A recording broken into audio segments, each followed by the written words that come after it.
Hello guys, Taha here. So today I have another launch on schedule, but I'm late. So let's head to the launch as fast as we can. I will give the information for the rocket after some time. No, the rocket has lifted off. Continuing a legacy of That's pretty bad. So let's go back in time. the sound of the vibration of the sound to actually be suppressed, and it also helps with some cooling as well. Falcon 9 is configured So this is the Falcon 9 of SpaceX. 15. 10. I'm sorry Nine, for my seven, being late. 6, Five, 5, 4, 3, There goes the water 1, to cool down 0. the engines. And liftoff Ignition. of Sentinel-6 Michael Freilich, continuing a legacy of ocean observation and international collaboration to benefit all humanity.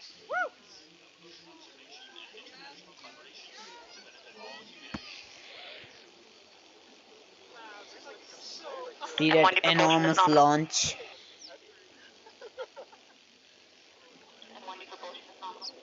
Incredible launch.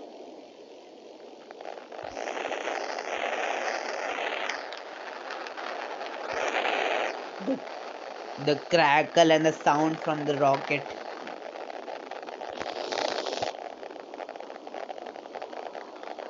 Power and telemetry nominal. According to recent SpaceX launches, there is no UI indicating the speed and altitude and that all. There's no UI.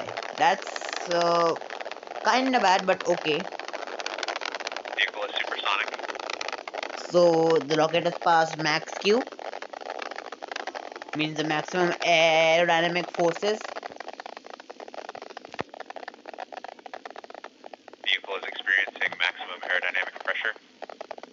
As you can listen to the mission specialist. So there we heard that call I guess. for max Q. We also heard vehicle is supersonic, meaning it's traveling faster than the speed of sound. A beautiful shot there from the first stage looking down towards Earth and seeing the plume there created by those 9 Merlin 1D engines.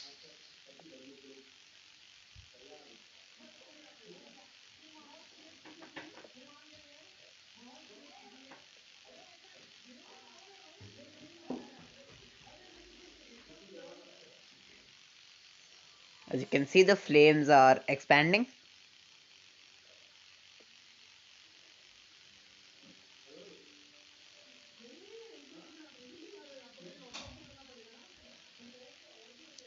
Sorry for the background noises. Beautiful clear skies there from Vandenberg on the ground. Able to track with that rocket as you see it on screen now.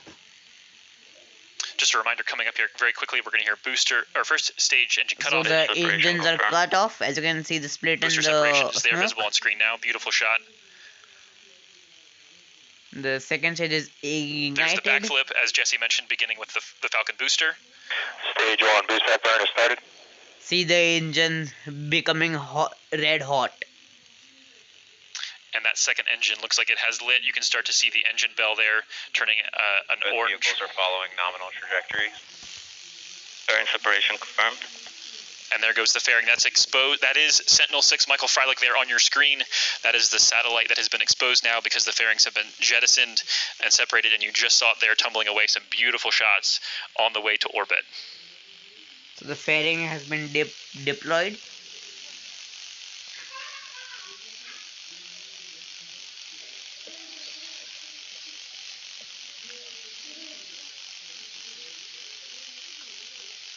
And stage 1 boost pack burn shut down. So we're getting reverse angle views of that engine on screen. That's what you're seeing. This is switching between opposite sides of that second Both stage. vehicles continue to follow nominal trajectory. And that term nominal being used, we've heard that a lot during this call out. That's a very good sign. Nominal just means that everything is going according to plan within the expectation of operation for the vehicle.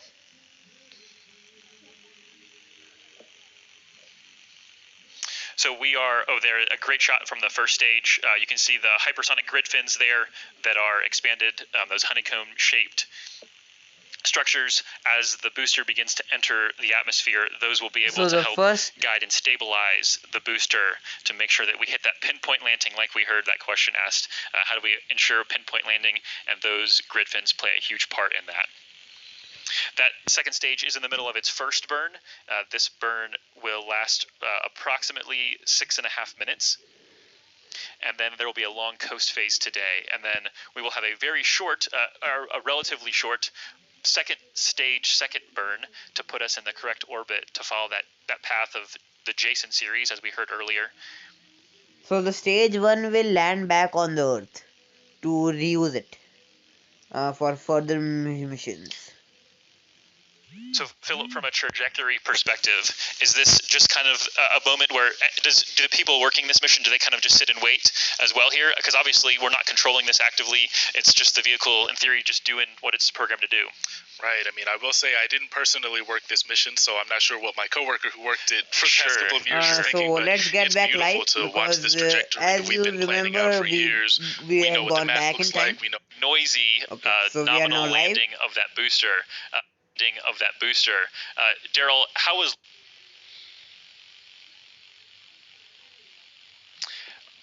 All right, we're going to hang off. They're not quite ready yet.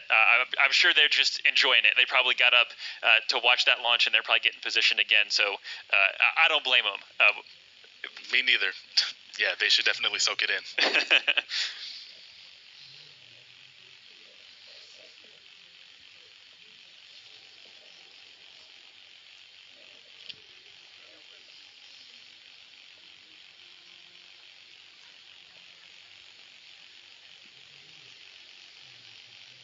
So that second stage Merlin vacuum engine, MVAC as we like to call it, that produces around 210,000 pounds of thrust once it's on orbit in the vacuum of space. On entry burn has started. All right, so call for the entry burn there. I think Daryl and Marina are ready for us. They should be there with Jesse to talk us through the landing. How was launch? Back on Earth. Oh my goodness! It's incredible. It was incredible. That's why we're late. We're all talking at the same time. It's great. Can you tell that we were excited? We were standing there. We saw it. It was so clear we could see the separation as it was going the entire time. Jesse, I mean, just below the stage 1. Mind is blown. So it's going to be landing right behind us, and we've got a view now of the actual booster coming back. It's got its grid fins out. And that's helpful. It has to use those things. Yep, it has to help steer it as it's making its way back to land. So it's the steering mechanism. It's really interesting that it lands right next to the launch pad. Land we have a little water. tent over top of us, so we're not going to see that first boost back there. But we have a clear shot of it coming down onto the pad. The other thing we're waiting for, and we're making sure that we keep track of, is the engine cut off of landing burn has started. stage 2, and we're going to call that out. Here it comes. There it is. Oh, oh my goodness. Coming in at an angle. Oh my God. And just straightening out. What do you think, Jesse? That's amazing. Oh my goodness. I might cry right now. So incredible. Every time I see this, it's just slowing down so perfectly. Perfect. Just hovering. There's the sonic booms we talked about. And touchdown. Oh my we heard that. Nice. The video paused for a bit. Landed at LZ4, landing operations to 11.100 on recovery 2. I'm a little teary-eyed right now. The power to see it here in person, to feel it. Oh, and like Jesse said, no matter if you see it or not, you always hear it, right? So that sonic boom is recognizable wherever you are. Reverberating through the valley here. I know. Well, what'd you think, Jesse? I have no words. That was incredible. Like, as many launches as I've seen, seeing it in person is a whole different experience. Are sitting just near the you can hear the launch and landing site. Like, in awe. We're so glad that that's why they're saying sonic boom came from the rocket and we can't Jesse Anderson from ignore SpaceX, and all that. manufacturing engineer. Thanks so much for coming out here. What a moment. So much for having me. This has been amazing. Thank you. Absolutely. Thank you. All right, well, the coast phase is about 45 minutes away, and so we don't expect any activity to report at this time. But if there is, we will let you know.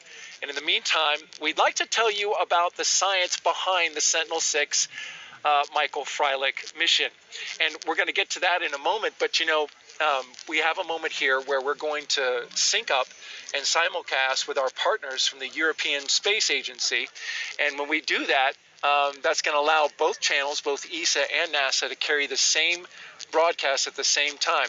Going to talk a lot about science, and we're going to get to that in a moment. But first of all, I want to get your reaction to watching both the launch and the landing.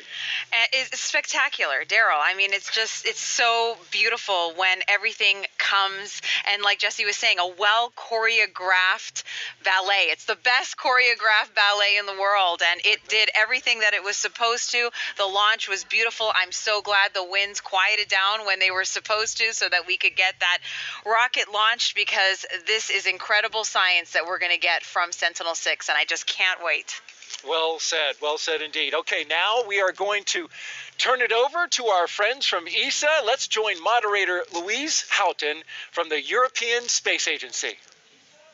Six, really would like to thank NASA and our friends in the US, also NOAA, for this contribution they have made. Incredible. They have been an excellent partner. They have been very reliable, and they really have delivered their part on time. And in very significant terms. The launcher we have just seen, but also very important instruments like the microradiometer and several other components. And this is a model cooperation I would really like with Thomas and his team in the US discuss further cooperation opportunities, because this is just so wonderful what we have done with Sentinel-6 Michael Freilich, and there's much more to come. I have quite a few ideas. I don't want to go into depth right here, but I think this is so successful that I would like to expand that.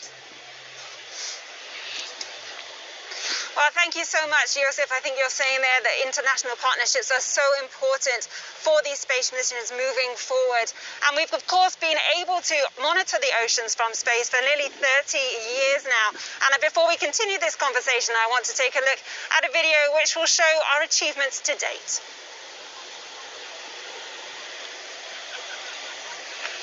Right. Sorry, this is a little... You're coming back to me, or...? Yeah, we are. What would you like to ask me, so I can gather my thoughts? It's okay. Not it? What difference So is this is Sentinel-6 live. making to revolutionizing That's ocean some mistakes are there in the live videos. See the persons talking with each other. After the video, you will have like 6 minutes. I don't hear the video.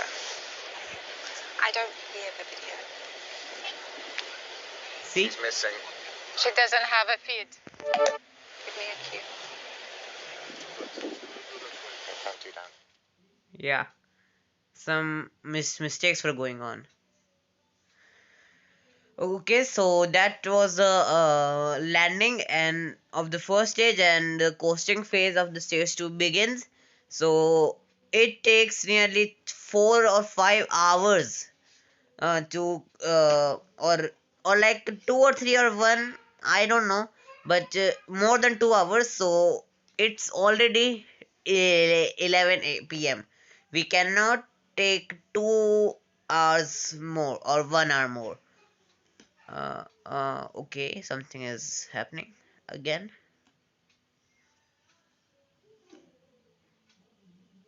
Altimeter was actually an experiment on board Skylab, which was 50 years ago now. I mean, the way that this technology has transformed over this last half a century is quite fantastic, isn't it, Thomas? Oh, it's amazing. I mean, for me, when you just think about it, you have this spacecraft up there at, 1,300 kilometers, going at 8 kilometers per second, and you're locating it within a centimeter or so, exactly with all these, with the altimeter, but also the GPS receivers and the supporting instrumentation. For me, it's mind-boggling, and of course, it's so important because it affects our lives in a direct fashion every day, even if we don't notice that. What challenges do you think that we're going to come across in the future with working with this international partnership? So look, I believe that for the first couple decades, the question really was, are the ocean levels rising? The question to that is absolutely yes. Now, the question that we're dealing with, and as an international community, is how are we handling these rising oceans, and how do we make sure we don't go to levels that we don't need to? And so for us, kind of the local impacts of those around the world, whether it's in Europe, whether it's in the United States, and everywhere else, are what's going to drive our research, and therefore the high resolution that this spacecraft provides us is absolutely critical. So that's the questions the international community has to come together to deal with these problems, because each one of those assets, you know, So serves all of us. objective for this mission was to study the oceans. Satellite observation. So Nadia, maybe you can tell us a little bit more about why Sentinel-6 is making such a difference in that development.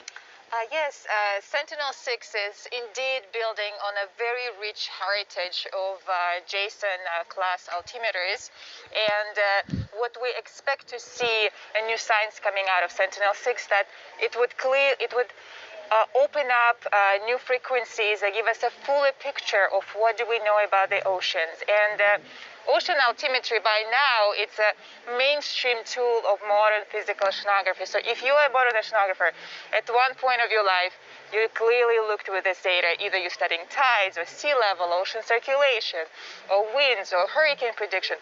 You were exposed to this data, and we expect from Sentinel-6 to continue doing this discovery on a higher resolution and longer timescales. Well, if Craig can hear us over in Europe, maybe I can come to you as well, Craig, and ask you your opinion on how this technology is really changing how we monitor the oceans.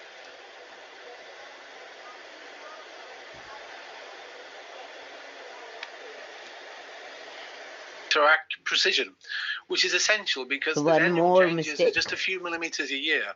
It's really remarkable. But you know, it can do a lot more. And recent work shows that the oceans are taking up much more carbon dioxide from the atmosphere through the ocean-atmosphere interface, where waves play an extremely important role. Now, the Sentinel-6 Meteor Microfreilich radar altimeter provides us with excellent measurements of the significant wave height with a 300-meter footprint size along the satellite track. Really, this will help us to improve our understanding of carbon dioxide transfer into the ocean. But it's even more than that. Wave forecasting is part of the Copernicus Marine Services for serving maritime operations, which are essential for maritime safety. And these are managed through the European Maritime Safety Agency. So we'll have topography measurements and wave measurements to really provide something pretty superb. Sorry for the floating notifications. It's up to you.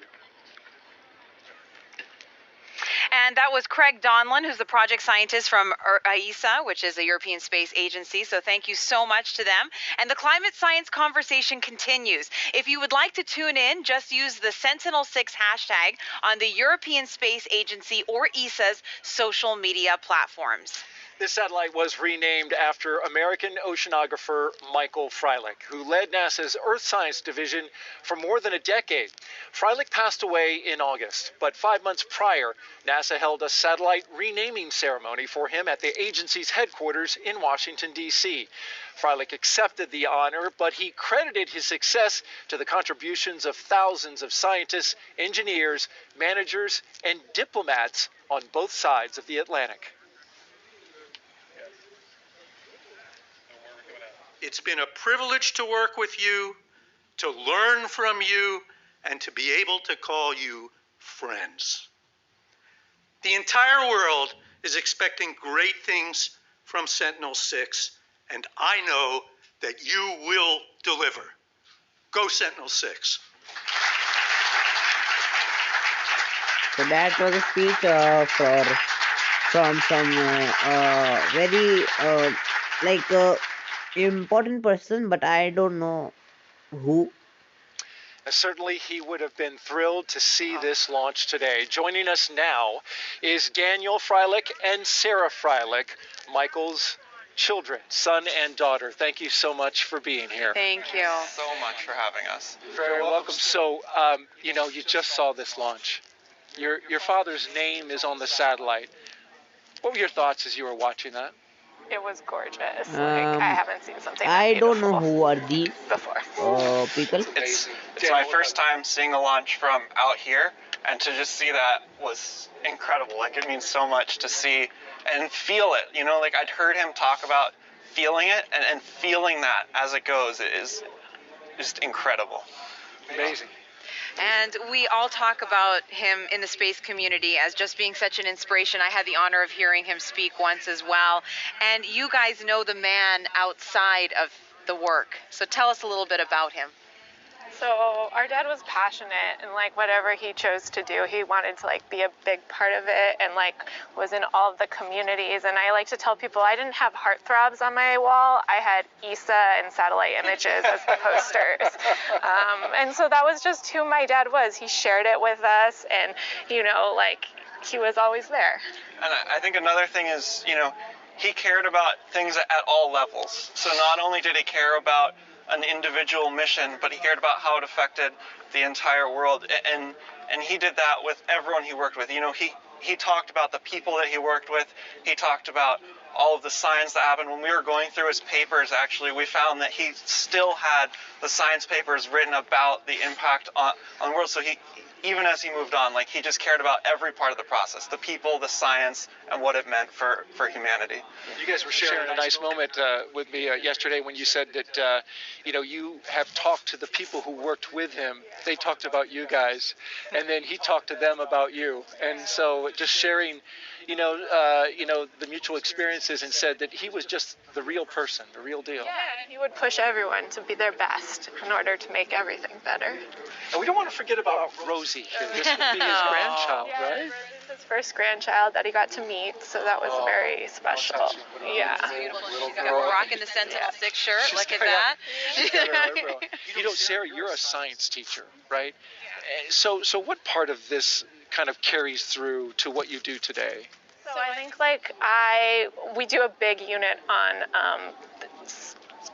climate changing, because like for me, sea level rise and like what we can do as individuals is so important, and like what my father was saying. And so as much as I teach science, and I hope that each student can find something that excites them, whether or not it's like physics, biology, like rising sea levels. But I want to make sure that there's a space for everyone to find something that interests them. And Michael Fryling had a red pen. Do you have a red pen? Rosie has a red pen. Oh, Rosie does. Yeah, Okay. so Rosie got a red on the tradition, pen. Rosie. Yeah. Just mark it up. And it's so important, like you said, for future generations to be inspired and make a difference. Yeah, Thank you, guys. That's what he wanted us to understand, that this was our planet and it needed to be better for everyone. And so he always said to us, it's not that there's climate change, but the climate is changing, to try to build unity around this topic and have everyone understand what impacts they can make and why it's important to all of us. That's very well said. Daniel Freilich, Sarah Freilich, and Rosie. Yes. Rosie, we're so glad that you could be here for this moment. Thank you. It's The just voice is incredible. And thank you echoing. for I sharing don't know your why. father's legacy with us. Thank you for having us. Thank It's you so brilliant. much for having us. Michael Freilich believed strongly in the mission documenting sea level rise. Earth's oceans affect us all, from the air we breathe to how they impact our climate.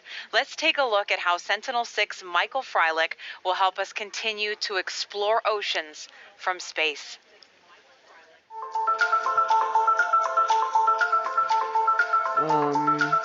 Spend a few minutes on any beach and you'll realize just how much the ocean can transform the shoreline.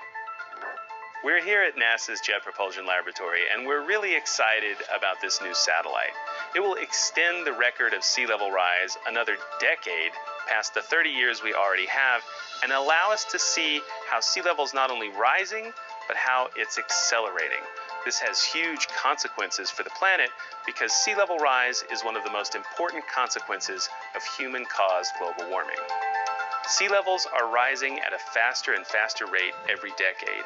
We need these measurements to help us predict how quickly flooding will increase across the planet.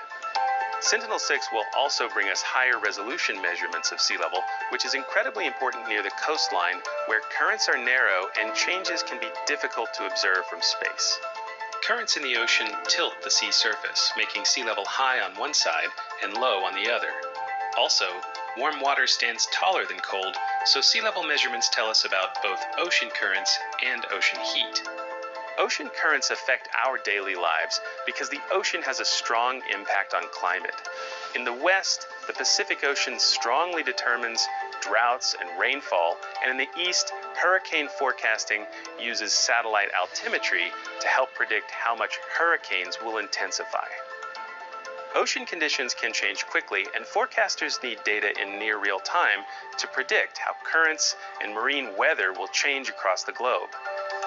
We're excited about the technical capabilities of this new satellite and the prospect of another 10 years of sea level measurements. Give a little intro. Okay, so And Josh Willis is here, more affectionately known as Climate Elvis, joined by NASA's Blair Allen for a live demonstration.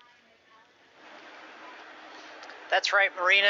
Josh is here. The king is in the building with some Thank you very much.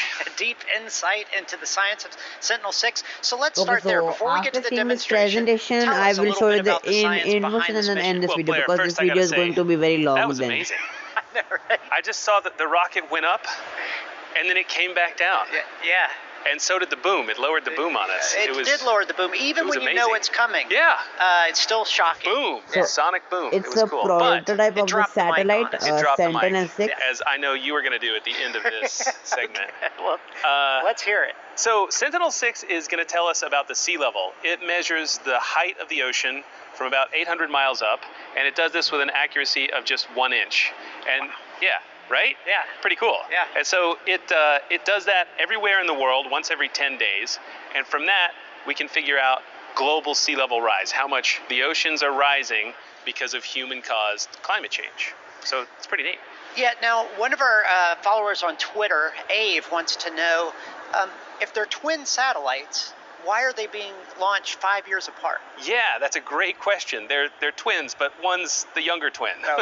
Okay. Significantly younger twin. So yes, so the idea is that we have to keep measuring sea level rise. Sea level rise is not going to stop anytime soon, and we have to keep our eye in the sky looking down on it. So we just launched the first one today. In 5 or 6 years, it'll start to age, and we'll launch the second one, and it will continue the record another full decade. Awesome. And that's a big deal because sea level rise is actually accelerating. So the rate of rise, in the 90s, it was about 2 millimeters per year. In the noughties, it was about 3 millimeters, the noughties, the decade starting in 2000. I know, but let's see the demonstration. Yeah. Oh, Go okay, ahead. yeah, Bring sure. us to it. Yeah. Okay, so, all right. What happens when you hold a flame to a balloon? I'm going to say it pops. That's right. But I'm just a layman. Well, this layman is right. Let's find out, right? Now, in order to do this, I have to put on my safety gear. So here we go. There you go. Now, we're gonna do this, all right? Yeah. And it's gonna pop, right? Okay. Here we go. All right, 1, 2. Wow. It was terrifying, wasn't it? Frightening, right? Now, what happens when you do the same thing with a balloon filled with water? I'm assuming it pops as well, right? Let's find out. Here we go. Look at that. It fascinating. doesn't Look pop. at that. It's right there.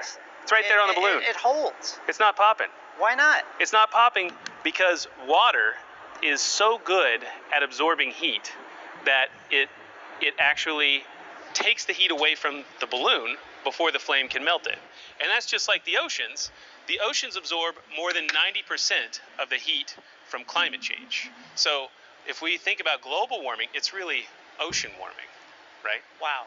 That's pretty cool, huh? That is amazing. I'm really glad it didn't pop. I was afraid I was going to have to give up all faith in science and join the circus or something. We don't want you to do that. No. Well, thanks so much, Josh. Yeah, you betcha. Yes. All right. So, science The has also balloon left the finally building popped. along with Josh. Let's see that again. We don't want you to do that. No. Well, thanks so much, Josh. Yeah, you betcha. Yes. All right. So, Funny science has moment. also left the building along with Josh. Okay. Back to you guys at the gravel pit. I'm going to go join the circus now. Well, Blair and Josh, thank you so much. I guess he's a hunk of burning balloon space, courtesy of the 30th Air Force Space Force so Wing. now I will there give it is, the Falcon 9 some rocket, and Michael Freilich spacecraft on at around 9:17 this morning Pacific time. Now I will 12:17 give you Eastern some time. There you see information. liftoff. Okay, so we are here. So the rocket is launched from SpaceX, the company for the rocket. The rocket currently cost $50 million. Frightening, huh? Then the height of the rocket is 70 meter and it can carry 22,800 kilogram to low Earth orbit and 8,300 kilogram to geostationary orbit. And thrust is 7,607 kilonewton. Fairing's diameter is 5 meter and fairing's height is 13 meter. Stages are two as you know. Okay, so the vehicles were B1063 flight #1. The landing zone 4 was the landing zone. What am I saying? Okay, so it was 76 Falcon recovery attempt and it became successful. The location of the launch was SLC-4E Vandenberg, AFB, California, USA. Okay, and it was Falcon 9 Block 5, as you can see. Okay, so the mission details: Sentinel-6A Michael Freilich. So sorry for the pronunciation. I cannot pronounce this. I cannot pronounce this. I'm so sorry. So the Sentinel-6A aims to continue high precision ocean telemetry measurements in 2020 to 2030 time frame using two successive identical satellites, JSON CSA and JSON CSB. So the secondary objective of Sentinel-6 is to collect high resolution vertical profiles of temperature using the GNSS radio occultation sending technique to assess temperature changes in the troposphere and stratosphere and to support numerical weather prediction.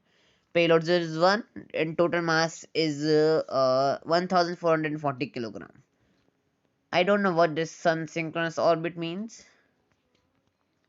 And the stats are its 95th orbital launch attempt in 2020. We are near to a century, means 100 launch, just 5 more launches. So, and it's 108th mission of SpaceX and Falcon 9's 100 mission. Yay! Okay, sorry.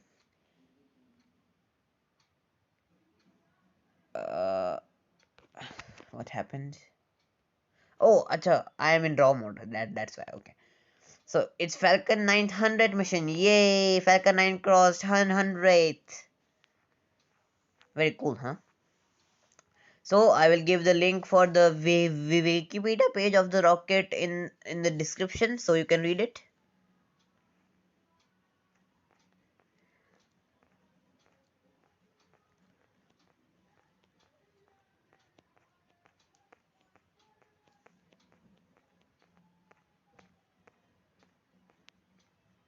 It's a very long page. Okay, so the page is ended. So I will give this link in the description, and I will catch you in my next one. Please consider like, subscribe, and share my videos, and I will catch you in my next one. Till then, goodbye.